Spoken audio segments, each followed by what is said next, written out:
much of an impact because they didn't come to church today. So we're all standing by ourselves. I said, where are all the kids? There's lots to say about relationship and them and all of that, and the amazing things that happen just in conversation and just interacting with them. But one of the neatest things for me is that when I was a youth pastor many years ago, my kids were young, and I was, and a lot of you older parents probably can relate to this, I didn't get to enjoy a lot of stuff. You know what I mean? I didn't get to, because I was so preoccupied with the busyness of being a parent and being, I was in ministry and all that. But this time I got kind of, even though I shared, it's really cool to be able to really just enjoy it. It's almost like a grandfather position, you know what I mean? Where you can, you're not responsible for everything at the same time, but I was able to just really receive more from God in the relationships and the conversations, and kind of enjoy it. And sleeping on plywood takes away from that a little bit, but but it was good. It was awesome. I'm not that old, so I'm not going to talk about that. The plywood still bothered me. For me, it was to be able to be a witness to the relationships that these kids are growing with God, individually and as a group, was pretty amazing. So to be a part of it was even an added bonus, but just to be there to watch the conversations they have with each other, the way they pray for each other, the way they talk to God about what's going on in their lives, the way they ask for prayer, for things that are, you think sometimes in my mind 13 is young, but there are real life stuff that they're going through, and it's amazing to see that they are working towards a more intimate relationship with God. So it was pretty cool. Good morning. For myself, it was really great. I had a great time with them. I always have fun with the kids. It's so light, but yet they're so open.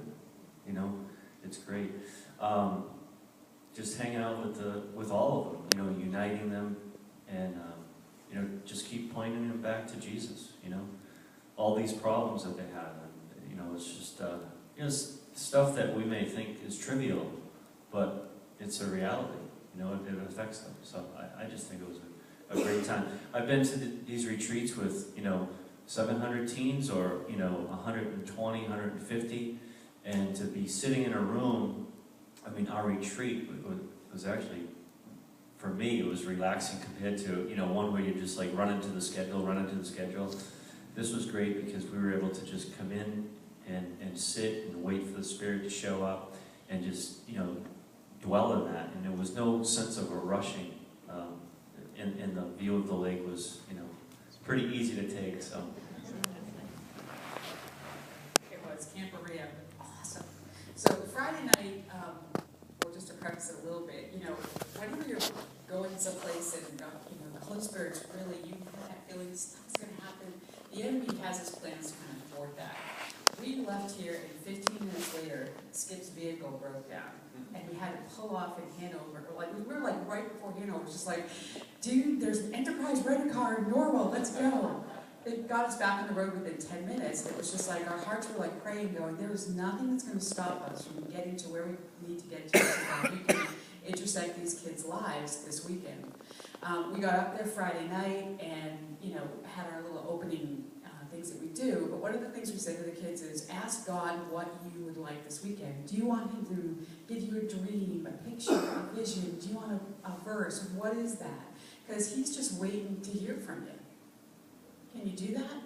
We woke up Saturday morning and the kids had pictures and dreams, and we had a little presentation video thing for you. You're going to see Paul's younger son, Paul Keene. There's this little picture they drew called Matter. And go online, there's going to be an extended version where we're just going to have the kids kind of talk about that. But that was kind of, it set up the whole theme for the weekend about who you are, mattering to God.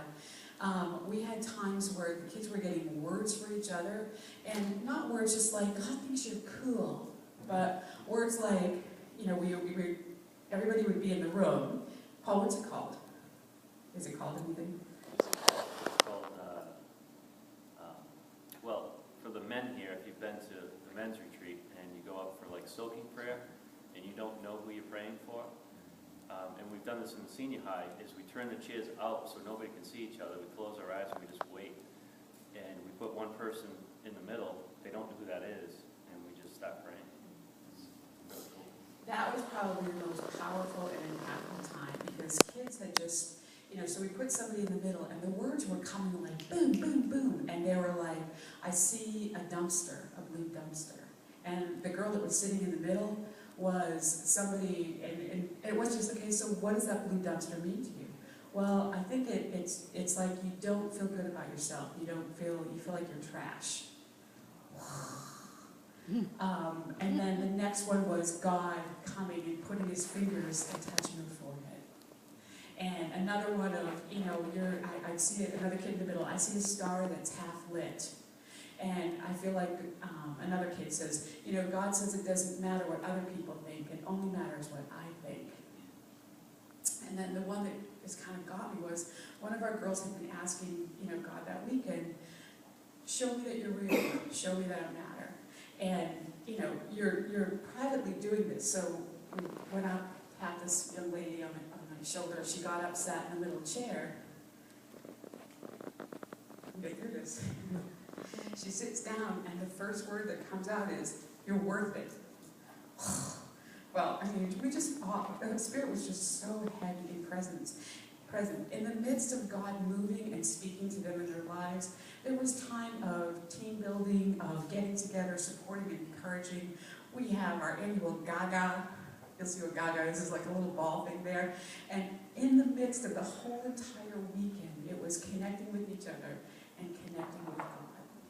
And so, thank you for praying for us. Keep on praying for these kids. Our Vineyard Girls Night was on Wednesday night following, and God just kept on going with the story. Because when you go away to someplace, or even when you leave here on Sunday, Monday morning hits, and you're just like, everything's out the window, right? Well, imagine being a teenager and hitting school, hitting high school, and junior high, everything out the window.